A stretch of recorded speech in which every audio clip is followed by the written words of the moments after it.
Josh, the game at MSG is not over yet. The Rangers are trailing as we speak. But no matter what happens, as of now, you guys are in a playoff spot. How cool does that feel?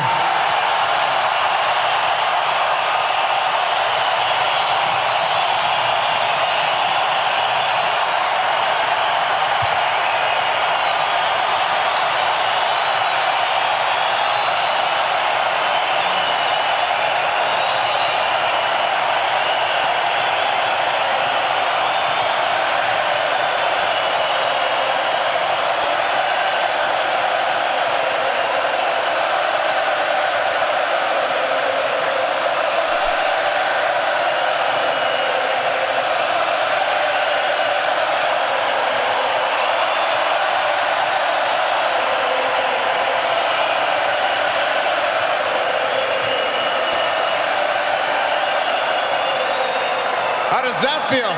It's pretty amazing. Obviously, this is the best crowd you can get in the NHL, and we're so lucky to play in front of you guys each and every night. Hostie, ça fait du bien. Welcome into Melnick in the afternoon on TSN 690. I am John Still. Mitch Melnick is away for a personal issue, but after a game like that last night, I think inexcusable not coming in today. I'm, of course, joking. Mitch Melnick, congratulations. You know, we're still waiting to hear the news. Hope everything is going well on the baby side.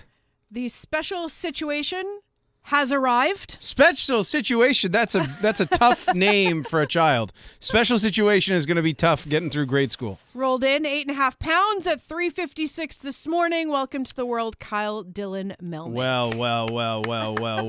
Mazel tov to all. Yes, mazel, as congratulations, Monsieur Grandpapa. He will no longer be Mitch Melnick. He will just be Grandpapa. Yes. Zaidi Melnick. Melnick in the afternoon. I'm so happy. Oh, Zaidi. Zaidi Melnick. I love that. Didn't even think about that. But great day for Mitch Melnick.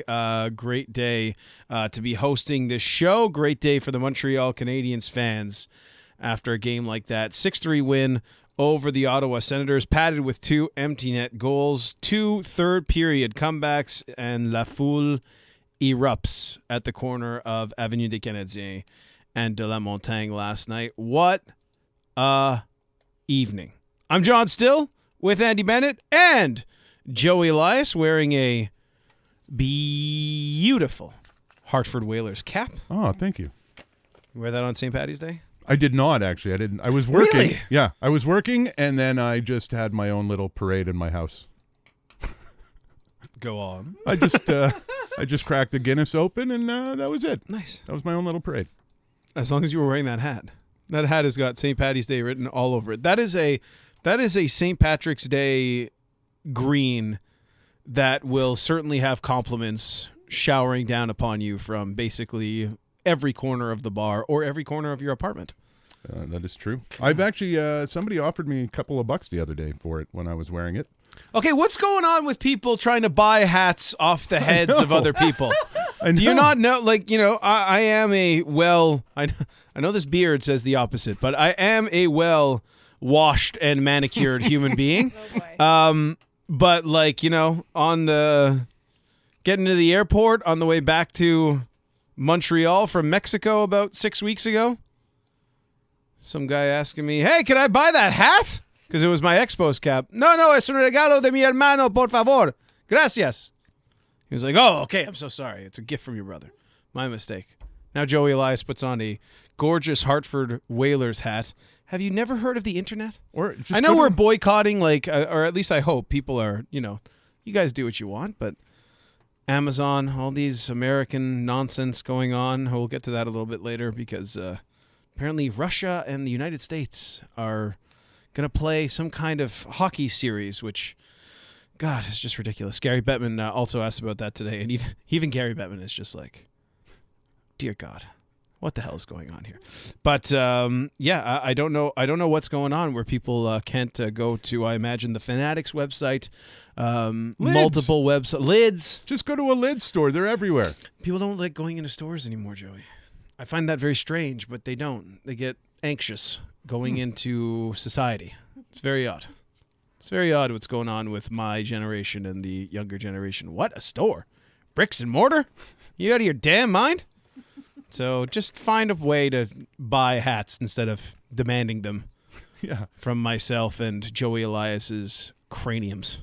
Maybe they just think it's worth more because it's been on TSN radio. No chance. That can't possibly be true. The cameras aren't working that well here on TSN 690. Maybe the hats would have been showering on to the ice last night if this guy had somehow found a way to get goal number 3 in that game. Just being on the other side of it as a visitor, it's no wonder why it's so hard. To play Saturday nights in this building or any night for that given. Just the atmosphere that this fan base brings is so incredible, and we're so fortunate that we get to play in front of them all the time. And it's been a while. It's been three hard years on our fan base and on our team. So we're playing for a lot right now to try to get in, and once you get in, anything can happen. So. We're looking forward to these, next games down the road.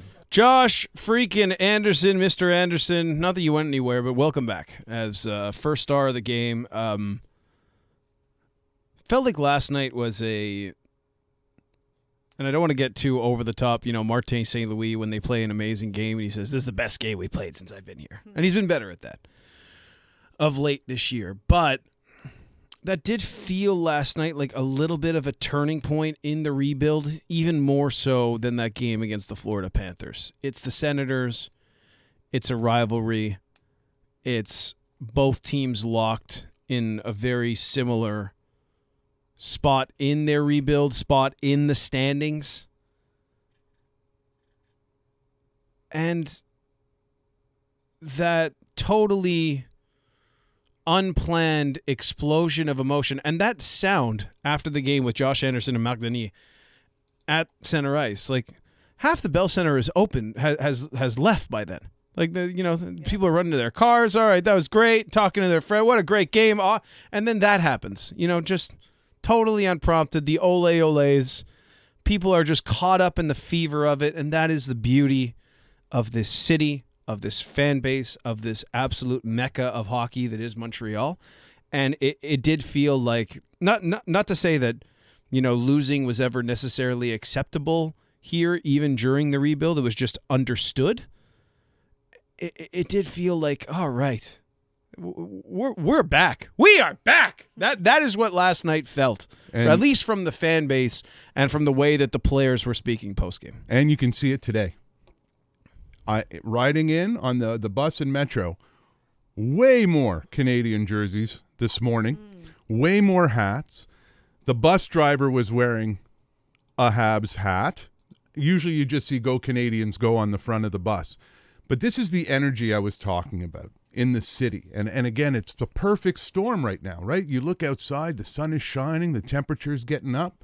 Everybody's like, yay, the snow's melting. There's that excitement of summer coming up. And now you have playoff hockey potentially. And this is an excitement level I think the city has not seen in a very long time. And I like being in this vibe. I like being in a city where there's an energy and not just because of a concert. This is, and again, this will get to my question of the day a little bit later. But when was the last time you felt this amount of energy from the hockey team this late in the season? For me, it's not necessarily like this late in the season. It's that like getting over the PTSD of a team that for years, if they got down by a couple goals, the game was over. Or if they got scored on late in a period, they would collapse or they couldn't get out. You know what I mean? Just so many of those things do not apply to this current Habs team. Like you watch a game now, and if you're down going into the third period, you are going to watch that full 20 minutes because they get themselves back in games against good teams. So to me, it's not necessarily the time of year. It's the consistency with which they have been able to do things this season that we haven't really seen that much over the last, 5-10 years? Well, I'll say this. Watching the game last night by myself, when Montembeault made that crazy glove save, it actually got me up off my couch. I couldn't believe what I saw. What'd you spill? Guinness. That Guinness. Yeah. Went for another one. Yeah. Had to get Guinness That's number 2. That's the only beer I have in the house. But so I went to my parents' place last night to watch the game because my parents are going out of town, and I usually like to go see my parents at least once a week in the West Island. My mom is an absolutely insane hockey fan. I thought I was crazy, but now, doing what I'm doing, I'm a little bit jaded. That's just the way the things go. Even at 34 years old, it's just like, oh, ho hum, I was in the building for the Four Nations. Oh, cool. You know what I mean? Like, there's all these little things that, it's like, oh, cool, okay, it's another day. And, it is difficult not to take it for granted. But my mom is the person who it's like a Monday night, and it is the Islanders versus the Sharks. And she's like, yeah, we're putting the game on. Like, she is just a true blue psycho hockey fan, even more than my dad and I. And yeah, she was a little kid watching the game with her last night. I love that. Just like, just a grin from ear to ear watching that comeback, that take 2 comeback after that really tough goal given up by Sam Montembeault. And that's why, for me, we'll get to celebrating, Christian Dvorak and Brendan Gallagher and Josh Anderson and the depth scoring and this kills me because Melnick might actually be starting to be right all the time, talking about how, they were due and that bottom 6 of the Canadiens being due last night. I mean, Alex Newhook, if there was any luck in the world, Alex Newhook would have probably had at least 2 goals last night, but that didn't end up happening. But we'll give those people their flowers for obvious reasons, and the entire team and the coaching staff. But to me, last night was about the Montreal Canadiens fans because, I remember Marc Bergevin saying that this city would never accept a rebuild.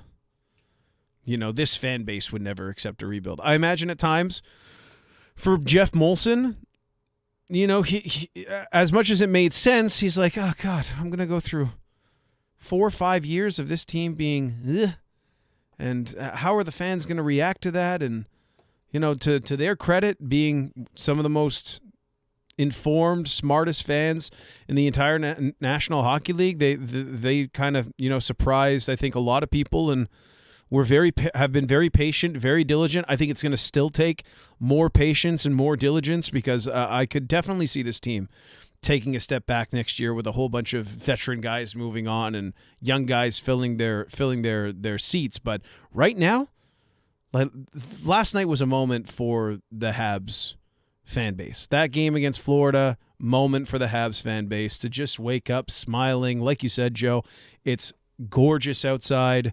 It is the terraces are opening. It is time for people to get swept up in some Montreal Canadiens fandom that they have not had for 8 years. They had the moment to go to the Stanley Cup final where we were all in this quasi-reality that I don't even think anyone is seemingly half the world is still not accepted yet. 5 years on, but like 8 years ago I was 26. 26 and 34, big difference. Think about, I think about, Luka, Scott, and Peter Vrionis. Luka is 26. He would have been 18.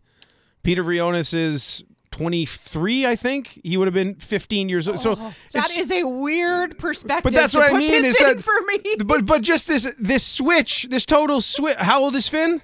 He's almost 8. Finn, where were you? You know what I mean? Like there are all these changes, and whether people like it or not, and whether you are a crazy Canadiens fan or not, I know people who have come over to this country for 5 years and can barely speak French or English, and they know who the Montreal Canadiens are because it is just accepted that you come into the city and this happens, no matter how much you live and die with that fandom. And it is not a playoff spot. It is not, there's 15 games left to go. But that was just this overcoming of emotion that happened last night that I think was just beautiful to see. When was the last time a regular season game in Montreal felt like a playoff game? Because the atmosphere last night through the television was ridiculous. I knew 2 people, like I had a couple of friends that went, and they said they have not felt this way since they went to the playoffs the last time. And I think that says something. And just to go back to the rebuild thing, I think the fans are more accepting of a rebuild because I hate to say new management, but when new management replaced Bergevin, who said, this fan base would never accept it, I think they were accepting of it when they were told, what was going to happen. When the fan base was not kept out of the loop entirely, when Hugo came out and said, we're going to go get draft picks, we're going to amass draft picks, nobody knew what the other guy's plan was because he had a 5-year plan that became a 7-year plan that became a 14-year plan. So I like the fact that this team is moving in the right direction. Everybody seems to be clicking. Did you not? I mean, when was the last time you saw? I thought the world was upside down when Brad Marchand got applause at the Bell Center. But I will tell you, I think it's more upside down because I'm seeing Marty St. Louis smile behind a bench. Christian Dvorak almost smiled after scoring that first goal. He was so it was so close. It was so damn close. But that's what I mean. Everybody, even the team, they look like they're having a good time. Yeah. Competing while having fun. Because you know what? And this is the other thing is that it had never been done before. The rebuild has essentially never been done before by the Montreal Canadiens. And so there had never been a playoff race where everything is so gravy. Everything is so added. Go back to 2016, 2017, 2015, whatever. Canadians are locked in a playoff spot. It's nervous. It's I don't know if we can do this. Oh, do we have the talent? Is there, this guy's contract is running out. No one is thinking that way. It is just like, let it happen. Just let it happen. Let the chips fall where they may and let it happen. And, that was the thing that stood out is that the Canadiens fans last night, the Canadiens fans, over the weekend, just at this moment, just drink it all in because I don't know. It seems like a special moment at this time for this group. Yeah, I mean, this is our biggest win of the season for sure. The next one's going to be the biggest one. So, we're in playoff mode right now. We can't afford anything, losses and, giving up points. So it was a big effort in the third to get the win.